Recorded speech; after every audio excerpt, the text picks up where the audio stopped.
Ayan, pag-aaralan natin itong complication after restoration. Ito, napakagandang topic doon sa mga kakilala at mga kaibigan natin, mga mahal natin sa buhay, na nagkakaroon ng mga depression, nagkakaroon ng mga doubt, nagkakaroon ng mga alinlangan dahil ano nga ba yung mga pwedeng mangyari in case na magkaroon sila ng mga very traumatic experience, accident, sakit, at na kahit na anong bagay na pwedeng magbigay ng mga alalahanin. Kagaya nga nung nangyari dito sa nakaraang sakuna, yung bagyo.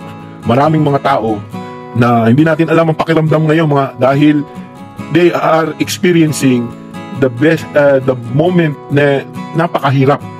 Naalala ko tuloy yung salita ni Lord. Basahin natin yung Matthew 17:20. Sumagot siya, ang sabi dito, dahil sa maliit ang inyong pananampalataya, tandaan ninyo, kung kayo'y may pananampalataya sa Diyos na sinlaki ng buto ng mustasa, maaari niyong sabihin sa bundok na ito, lumipat ka roon, at ito'y lilipat nga. Tunay na walang bagay na hindi ninyo magagawa. Yung salitang binitawan ni Lord ay napakahalagang bagay na nangyari sa pamilya natin. Bakit ko sinabi to? Ito, panoorin niyo itong isang video na makikita niyo yung aking therapy. Actually, yung pangyayaring yan dyan sa therapy kong yan yung after nung ako'y maoperahan sa spine sa likod. At dahil naoperahan ako, nagkaroon ako ng mga complication.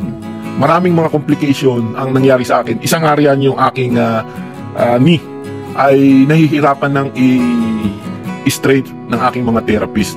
Kaya dyan nag-decide kami na we need to find out kung ano yung solution.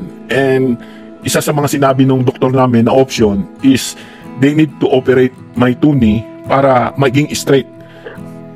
At the same time, they asked us na bumili nung aming parang posture, basta para maging straight. So, we decided na mag-inquire kung magkano yun. At doon nga ay nalaman namin na napakahalaking halaga. Hindi ko na sasabihin yung halaga kung gaano siya kalaki. But, it is really pricey. At sa tingin namin, we cannot afford it dahil parang hindi sa akin bilang ako ang nakaka-experience, I felt na parang hindi naman pwedeng bumili ko nun dahil alam kong hindi ko kaya. Ito yung sinasabi natin na yung mga bagay na nagpapahirap para sa atin, para maging madali sa atin, yung mga makapamuhay araw-araw. Ito yung isa sa mga dahilan na naisip ko nung mga time na yon na lagi ako nadi-discourage sa mga bagay na nakikita ko. Unang-una, hindi ko kaya yung presyo. I cannot afford to buy that item dahil hindi ko talaga kayang wala akong pera. Alam niyo kung anong ginawa ni Lord during the time nang hirap na hirap kaming mag-isip ng mami niyo. We all know na ang buhay namin dito is we receive salary during end of the month and that's all. After that, pinapadala namin. Alam niyo kung anong ginawa ni Lord? Ang sabi ni Lord ganito, kung meron kang pananampalataya na sinlaki ng buto ng mustasa o mustard seed, mangyayari na lumipat ang bundok na yun pag sinabi mo. Without anything, I can tell you, yung pangangailangan namin na pera, all of a sudden, may taong lumapit at nagbigay nung halagang yun. And this is exactly what God is telling us. Ito yung eksaktong sinasabi ng Diyos. Pagka ikaw may maliit kang pananampalataya, you will command this mountain na lumipat doon. Ibig sabihin, yung mga imposibleng bagay na hindi mo niiisip, it can happen. It can happen. It is not impossible pagka ikaw ay may pananampalataya na kasing laki ng butil ng musta. Hindi ko sinasabi mga kaibigan, I am not telling this story because I want you to believe, but because I experienced it. Naranasan ko mga kaibigan. At alam nyo, hindi pwedeng merong ganong kalaking halaga na all of a sudden ibibigay sa iyo ng tao. Walang idea, no idea, wala kaming idea na yung perang yon will be provided to us the day na namumblema kami. Ngayon namumblema kami, kinabukasan, God used that person. At alam mo kung ano lang ang napil niya? Nakita niya lang si mami nyo. Binati niya lang. Hindi ko nga malaman kung ano ang nangyari, but based on that experience,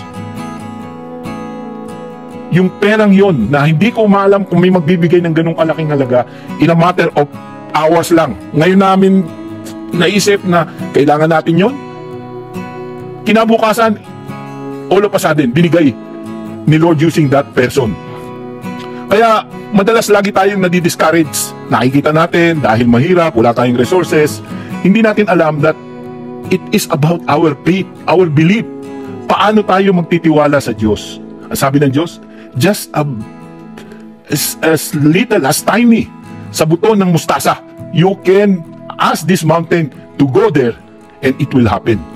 Tulad ng aking personal experience, hindi ko lubos maisip na dadating ako sa ganitong sitwasyon. I am really blessed that time because hindi mo alam, may ganun kang experience and all of a sudden, God will use people to provide something for you. Meaning, hindi ka nag-iisa. You have experienced problem. God will show you, will comfort you through bringing resources sa yung doorstep.